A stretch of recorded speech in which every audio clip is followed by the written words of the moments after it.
İslam ənənəsində Əl-Fatihə surəsi xüsusi mövqeyə malikdir. Müsəlmanlar gündəlik ibadətlərində bu surənin mərkəzi duasını davamlı şəkildə oxuyurlar. Bizi doğru yola yönəlt.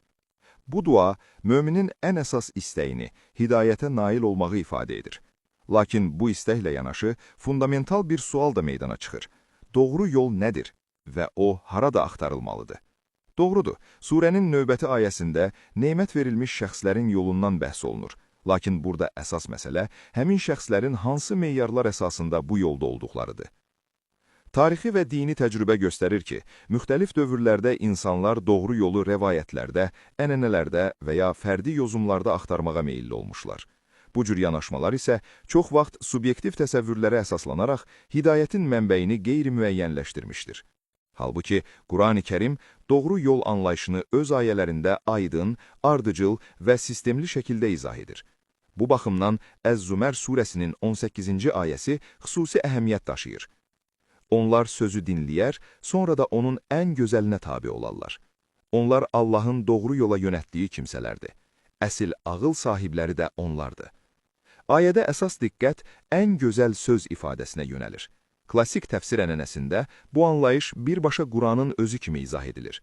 Doğrudan da Allahın sözündən daha gözəl və daha etibarlı hansı söz ola bilər? Bundan əlavə, Qurani Kərimin başqa ayələrində də vəlhi ən gözəl söz kimi təqdim olunur. Zümər 23. Bu yanaşma, Quranın hidayətin əsas və etibarlı mənbəyi olduğunu göstərir və nəticə etibarilə hidayətin Qurana tabeçiliklə bilavasitə əlaqəli olduğunu ortaya qoyur. Bu nöqtədə Əl-Fatihə surəsindəki dua ilə Əz-Zümər surəsində verilən cavab arasında aydın məntiqi uyğunluq yaranır. Mömin ibadətdə Allahdan doğru yol diləyir, Allah isə bu yolun Qurana tabeçilik üzərində qurulduğunu bəyan edir.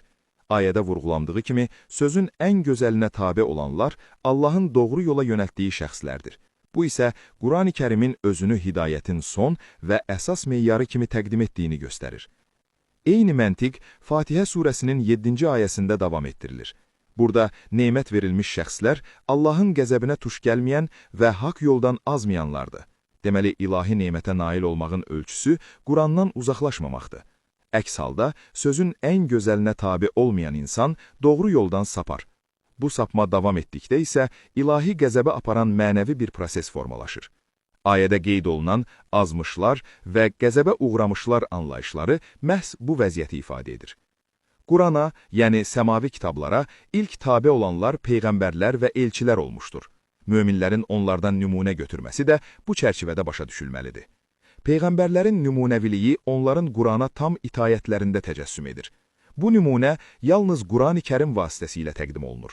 Qurana tabe olan isə birbaşa Allahın yolunda olmuş olur. Qurani Kərimdə Allahın yolu ifadəsi dəfələrlə vurğulanır.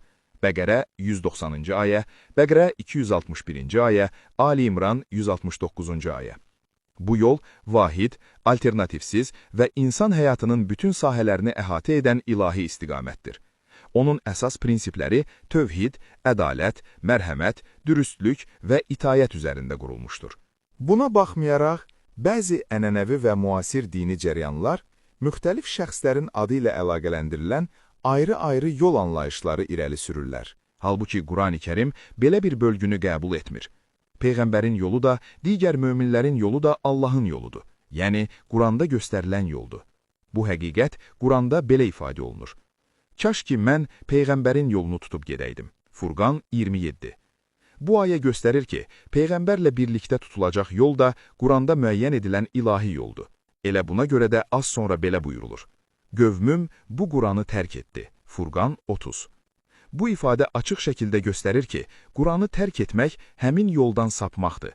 Nəticə etibarilə İslamda doğru yol vahiddir. Bu, Allahın Quranda açıq şəkildə təqdim etdiyi dəyişməz və ümumbəşəri yoldur. Bütün möminlər bu yola tabi olmaqla məsuliyyət daşıyırlar. Fatihə surəsinin duası bu həqiqəti qısa, lakin son dərəcə dərin formada ifadə edir. Bizi doğru yola yönəlt, nemət verdiyin şəxslərin yoluna, qəzəbə uğramışların və azmışların yoluna deyil. Bu dua eyni zamanda çağdaş müsəlmanlara da aydın mesaj verir. Dini həyatın bütün seçim və istiqamətləri ancaq Quran meyarları əsasında müəyyən edilməlidir. Qurandan kənar alternativ yollar axtarmaq isə ilahi yoldan uzaqlaşmaq riskini daşıyır.